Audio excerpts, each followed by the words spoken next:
All right. Well, good morning, everyone. Welcome to today's Exploring by the Seat of Your Pants event. My name is Joe Grabowski, and I'll be your host for today. Great to have so many people joining us to continue doing these events live, being able to broadcast them live into the homes of parents, students, and educators. It's great to still be running these events and seeing people excited to learn even from home.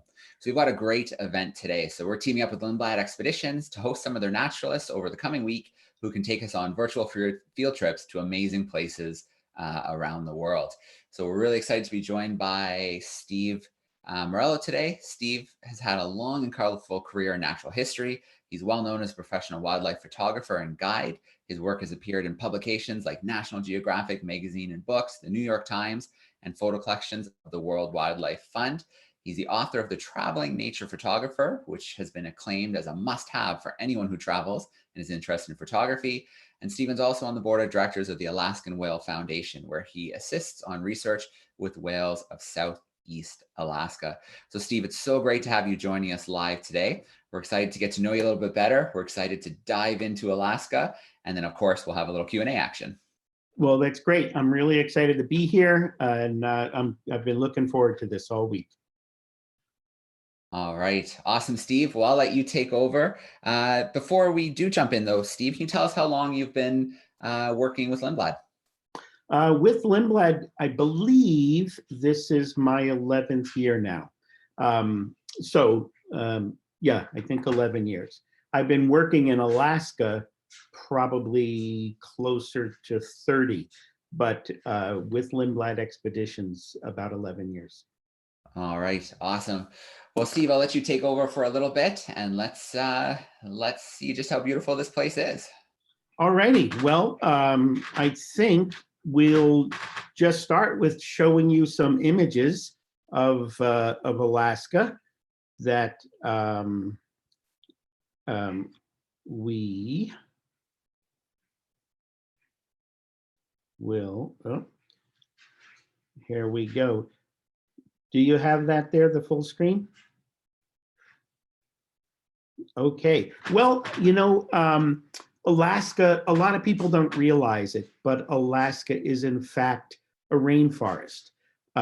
It's a north temperate rainforest, so it's different than the tropical rainforest that many of you are familiar with. And but it does have lots of rain. That's the prerequisite for it being a rainforest. And because of all that moisture, there is quite an abundance of wildlife, quite a large amount of various wildlife and things of that sort. And so it really, really is a wonderful place to visit, lots and lots of diversity. And I apologize here, it is going by itself, but we're going to change that. There we go.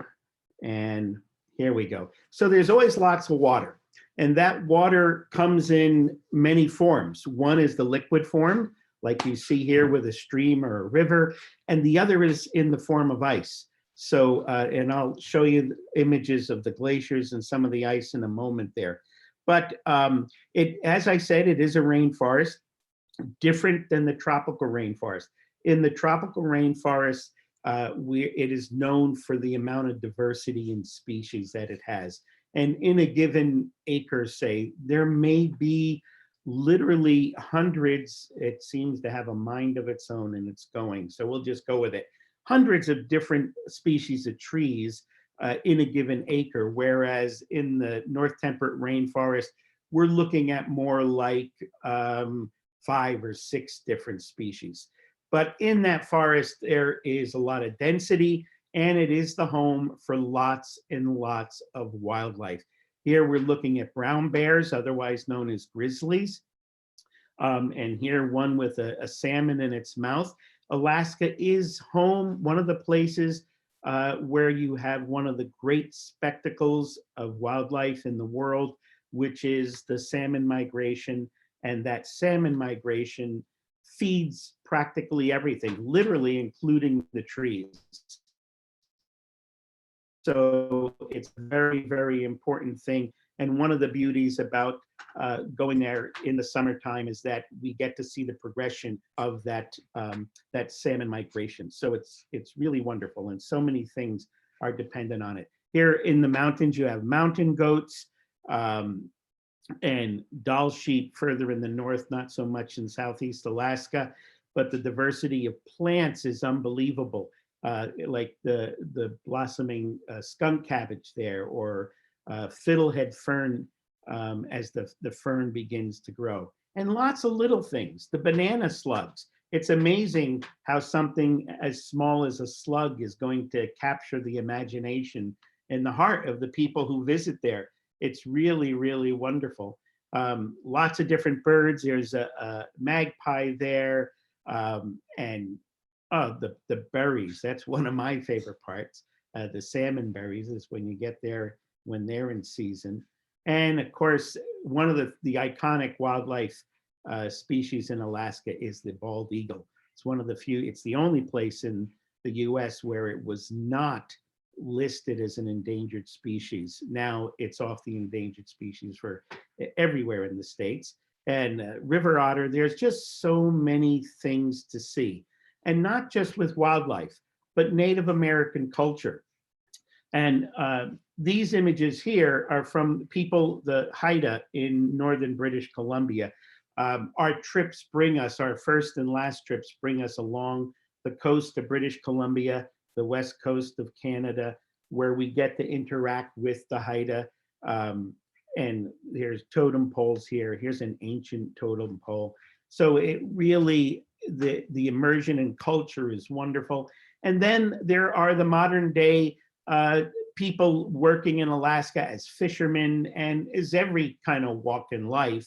It is, after all, you know, a civilized state there with everything. People live in houses and everything, not igloos. This is a local eatery in Petersburg that I like, and people there just, they really, it's a wonderful, colorful place. And one of the things we do there is bring the Grosvenor Fellows, the Grosvenor Teacher Fellows, and that was one of them there. And bringing our guest to Alaska is also very, very exciting. Getting a chance to share with them. And the tourists are a big part of the annual migration to Alaska. Tourism is an important part of the economy. And now we're into the ice, into the areas of the glacier, Southeast Alaska, home of lots and lots of glaciers, and the ice, you know, lots of people fall in love with the ice and the rocks, the colors and things of that sort. The wildlife is spectacular, but the ice is always, always so intriguing. So water is really intricate part of the landscape there. The glaciers have carved the landscape and made Alaska what it is today. It's still happening, which is wonderful to be able to see. Unfortunately now, during this time of climate crisis with climate change and global warming, we're seeing things move a little too fast, but spectacular to see anyway. Really such beautiful, beautiful landscapes. As a wildlife photographer and nature photographer, I've been there, like I said, more than 20 years, every single year. And there are still so many things for me to photograph, so many things for me to see. It's really remarkable.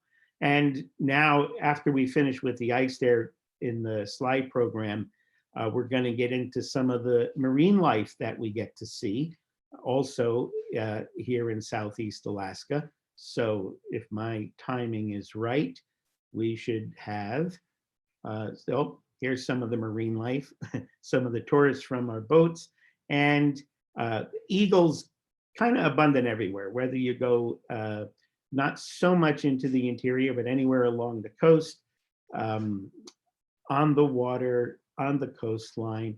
These are Arctic terns, who have one of the longest migratory migrations in the world. Harbor seals on the ice, in the water there. always a treat to see the different pinnipeds. And we have seals, true seals, which harbor seals are part of, the eared seals. And then also we have sea lions. In the case of Southeast Alaska, here's one here. This is a stellar sea lion, the largest sea lion in the world. And we see them very, very frequently. There are some places we go to that are known for their haul outs and large concentrations of them. But often we also just see individuals, say, in the harbor of Petersburg or something of that sort. There's always, always so much to see in Alaska, and it always is exciting, really. So, we have many, many different programs depending on your needs and your desires and things are going to Alaska with Lindblad. So yeah, I always recommend people to look at the itineraries of the trips they chose to see what in fact it includes and what you're going to be able to see. But the wildlife is always exciting, and it never kind of lets you down. Humpback whales, which also call Southeast Alaska their home, their summer home. They come there to feed after giving birth and mating in the tropics, mostly from Hawaii. And the views and the amount of humpbacks we see are just phenomenal. We can't always guarantee a breaching humpback whale, but we typically see whales. We don't want to really guarantee anything, but it is a great place for whales. And one of the phenomena that we see there is called bubble netting, bubble feeding, where we have these congregations of humpback whales cooperatively feeding together. We may see killer whales as well. One of the best opportunities and best chances for seeing killer whales in the wild is Southeast Alaska. So it's always, we always tell people spend as much time out on the deck when we're traveling as possible, because you never know when things are going to show up. And also for lack of a better word, the definition of cute, sea otters, right? So the sea otters are quite abundant in Alaska.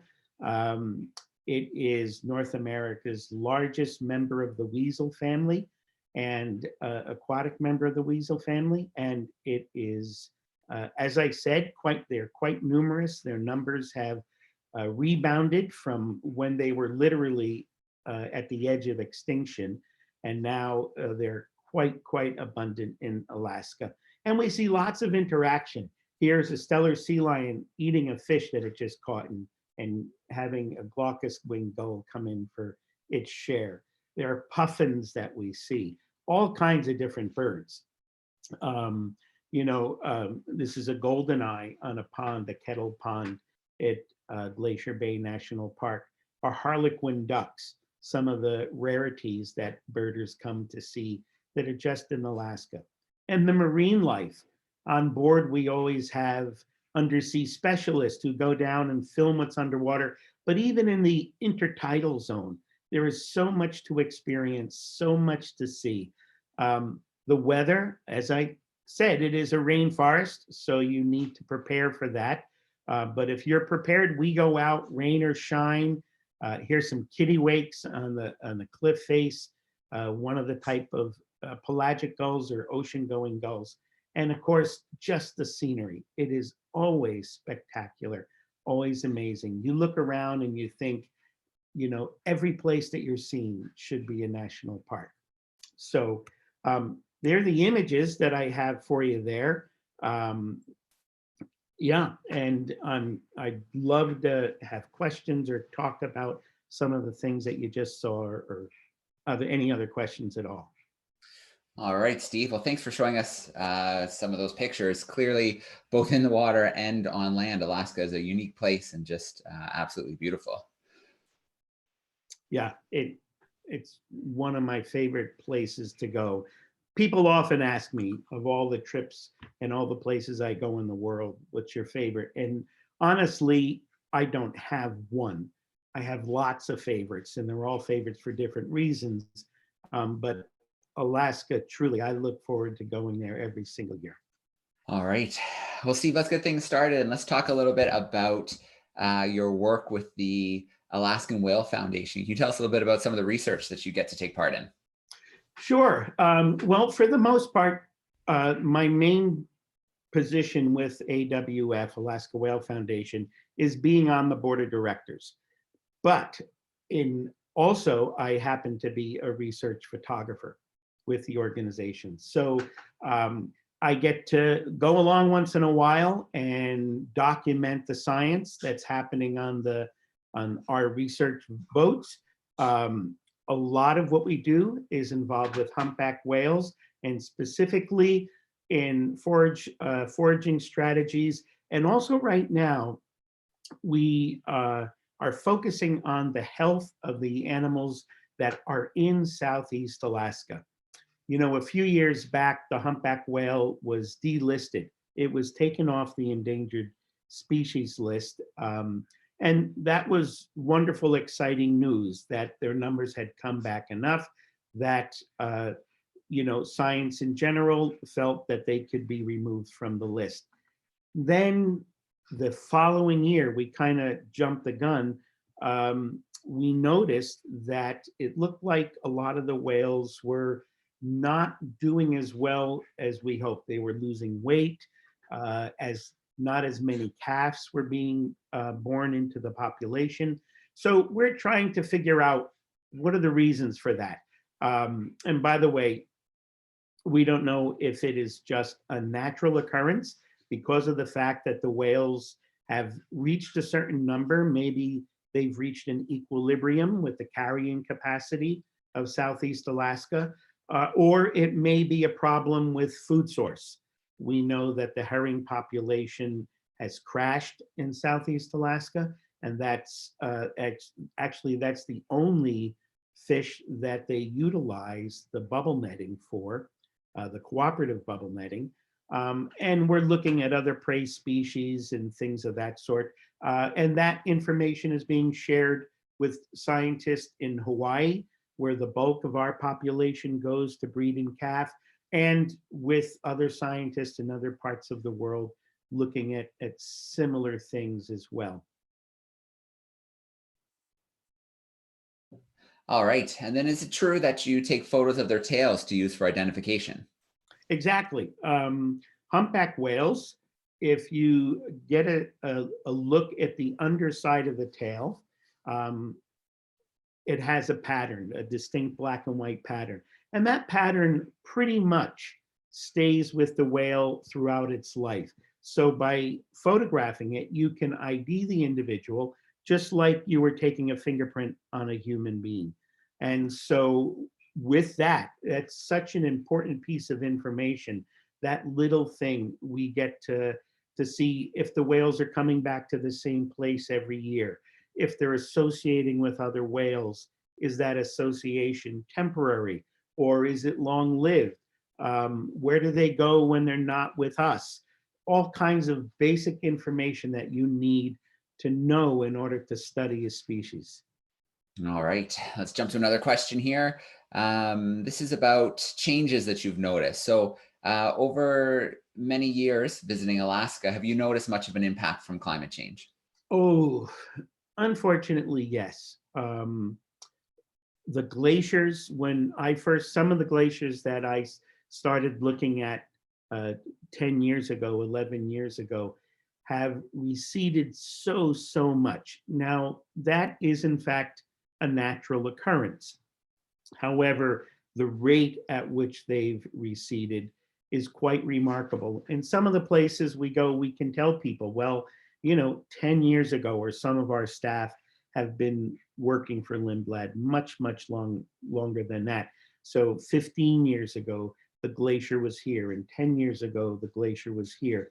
And the rapid transition is quite astounding. And even year to year, it's noticeable now. All right. Yeah, I think we're starting to see that all over the world. We're starting to see changes, whether it's weather patterns, whether it's kind of what animals are doing. We Yeah. see changes. and it's not just with the ice. Where there have been big die-offs of one of the tree species there, the yellow cedar. And one of the theories is that the lack of snow cover in the winter, because the winters are becoming more mild, is preventing the snow from actually insulating the roots of the trees. And as a result, the roots are susceptible to freezing, and that may be one of the causes of the die-off of the yellow cedar. So there are a lot of different changes that are happening. We're getting less rain typically in the summer. So we're getting a lot more hot, sunny days. And a lot of times our guests are excited about the fact that they've been on a trip with us they've been with us a whole week and haven't seen any rain. But that rain is really, really important to the habitat, to the ecology of Southeast Alaska. Yep.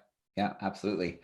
All right. So another question here, Steve, about a highlight experience for you. What was a time that, you obviously see a lot of amazing things whenever you're out as a naturalist, but when was something in Alaska that just took your breath away? Actually, one thing that comes to mind, we were on the deck of the National Geographic Seabird, and we were watching whales, humpback whales, and they were cooperative bubble feeding.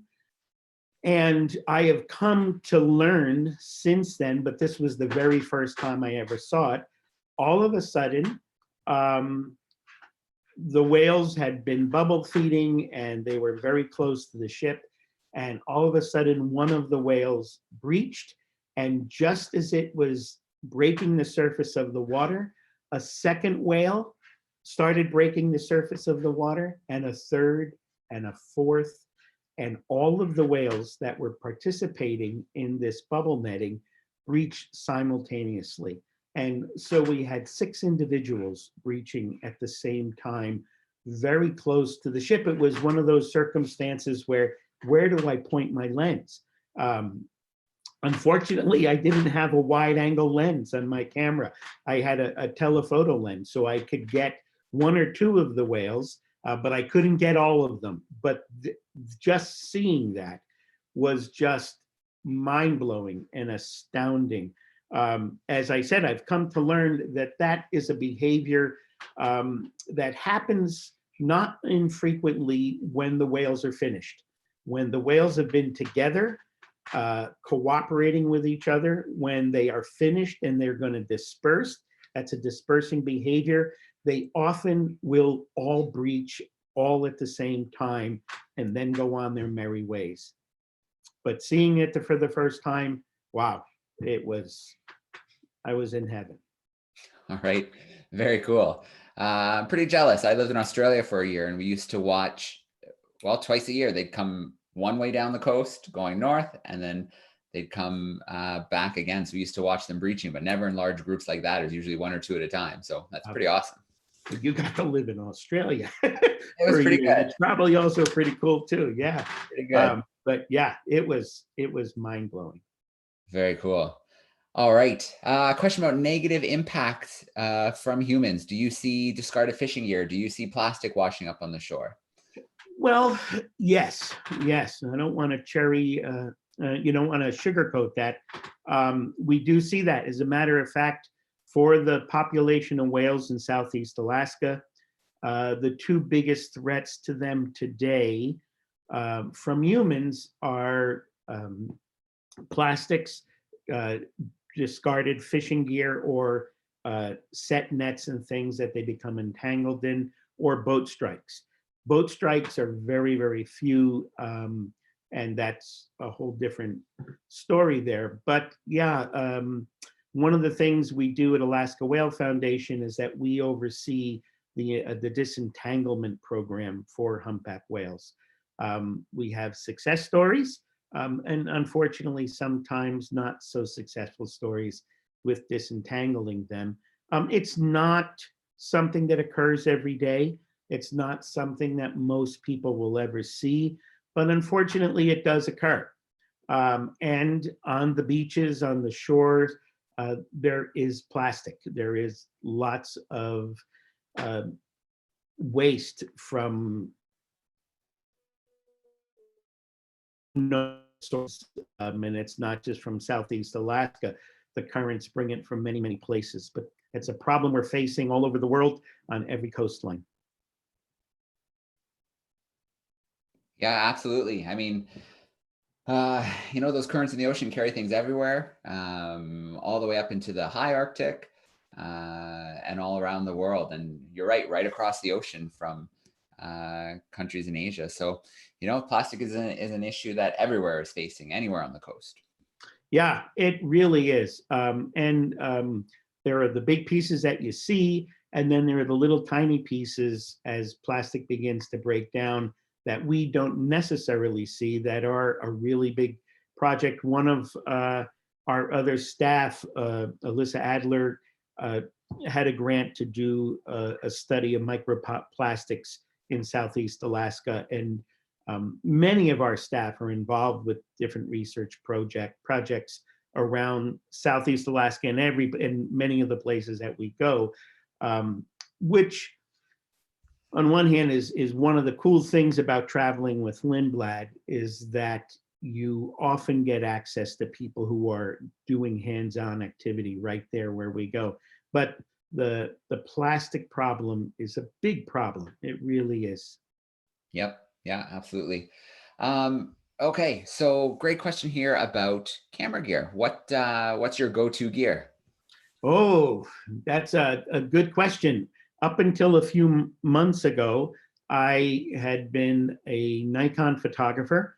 I used Nikon 35 millimeter DSLRs, and I have for 40 years, and they are wonderful, incredible cameras.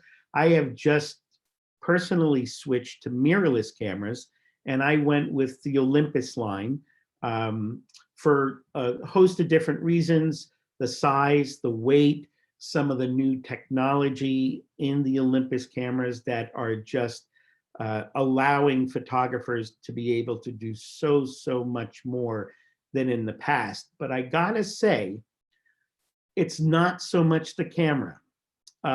It's the photographer. And I always laugh inside, sometimes not inside, when someone will look at my gear and they'll say, "Oh, wow, you have great cameras. They must make great photos," or, you get great photos because you have such good equipment. And I always think, well, when you go to a restaurant and you have a wonderful dinner, do you tell the waiter, "Oh, give my compliments to the chef's pots and pans"? So it's not so much the brand camera you have. It's important to know the camera you have to understand what its potentials are and what its capabilities are. Telephoto lenses certainly are a plus, but I tell you, a good chunk of our guests travel with only their phones, and they get remarkable images. You need to be realistic and understand that maybe, okay, an iPhone doesn't have as long of a telephoto lens, but you work with what you got, and you can never be unhappy with the results you're going to get in Alaska. All right. So speaking of Alaska, is there a highlight season, or is it pretty much just good all year round? Well, it is good all year round for different things. I don't know if most people will want to be there in February.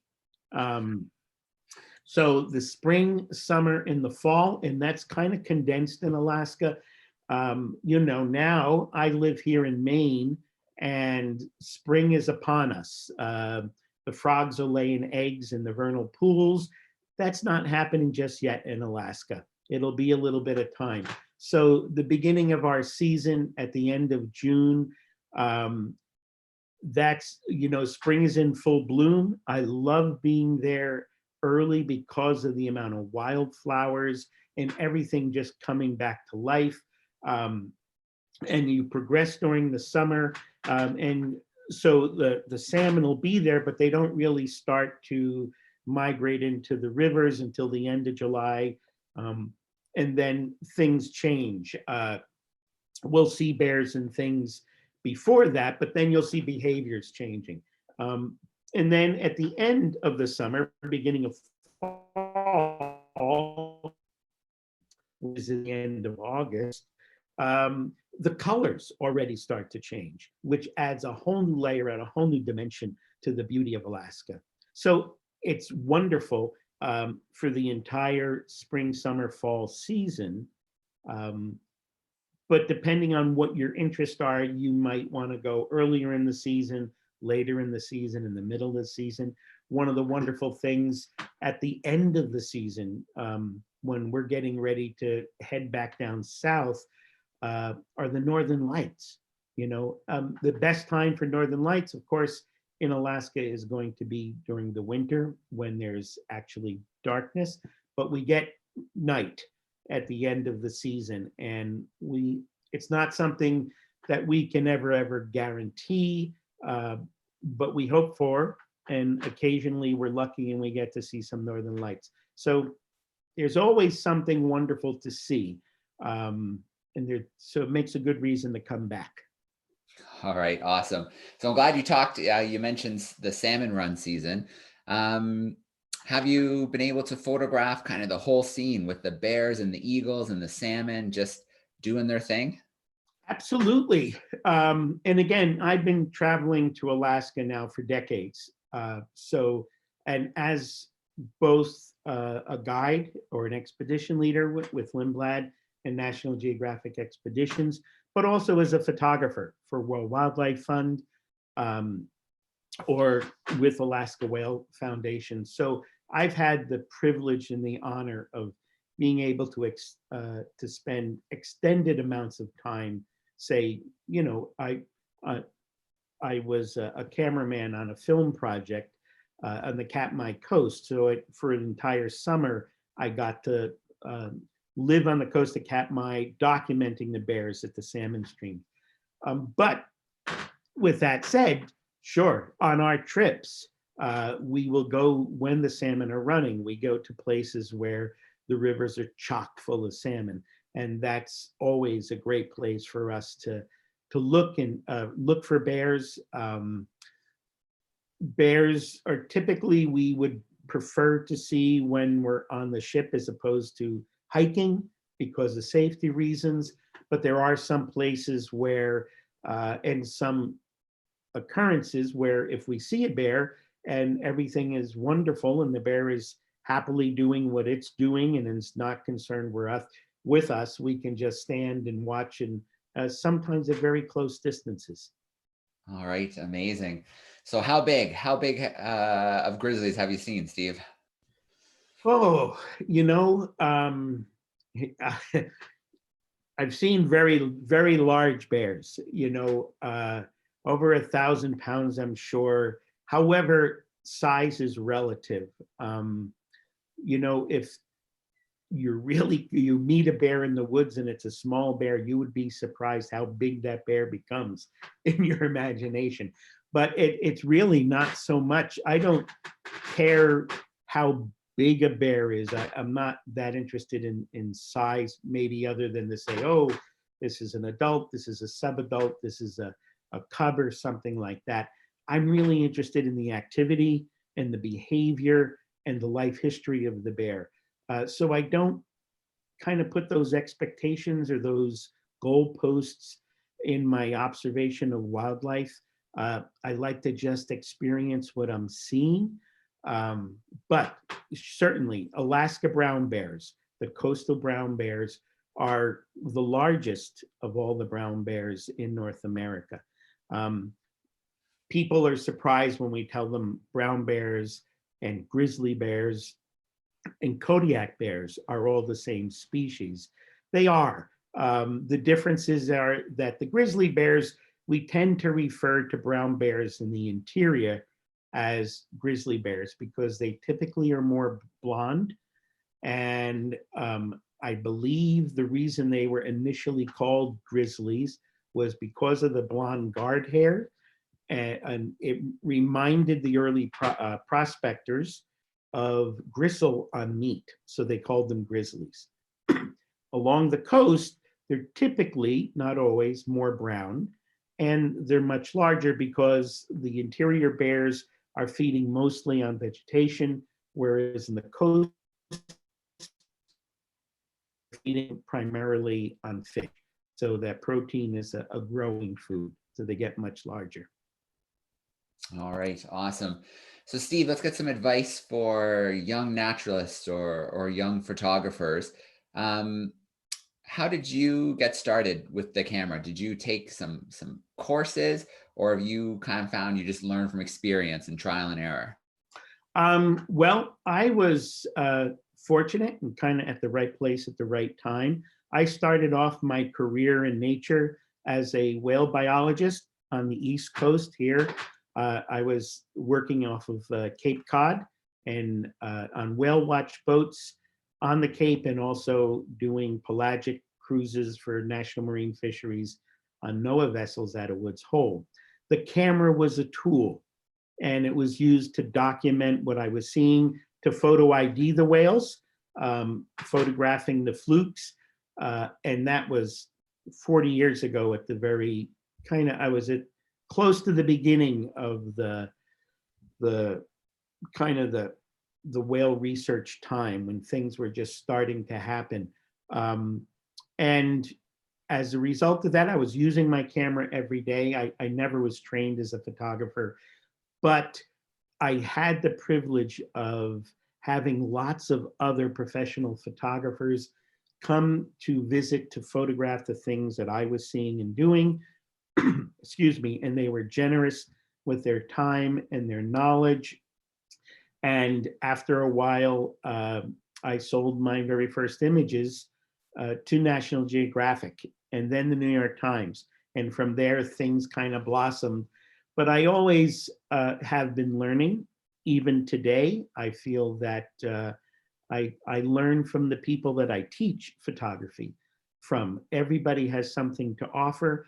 I have experience. I think today, with the new technologies that cameras are capable of, they're much more technical than the old days when you had completely manual cameras.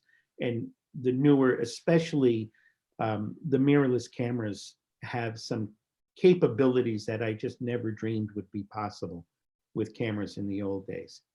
So now I think it's kind of important to really know your camera. I've always felt that way, but now it may take a little bit more than trial and error. Yeah, yeah. Do you miss shooting with film, or is the benefit of digital that you can just snap away and have as many as you want more than enough? You know, when things switched from film to digital, I was nervous about it. And I think that's with a lot of people. I didn't know what it was going to entail, but I soon found out there really wasn't a difference. Apertures are apertures, shutter speeds are shutter speeds. Sure, I could have electronic motor drives.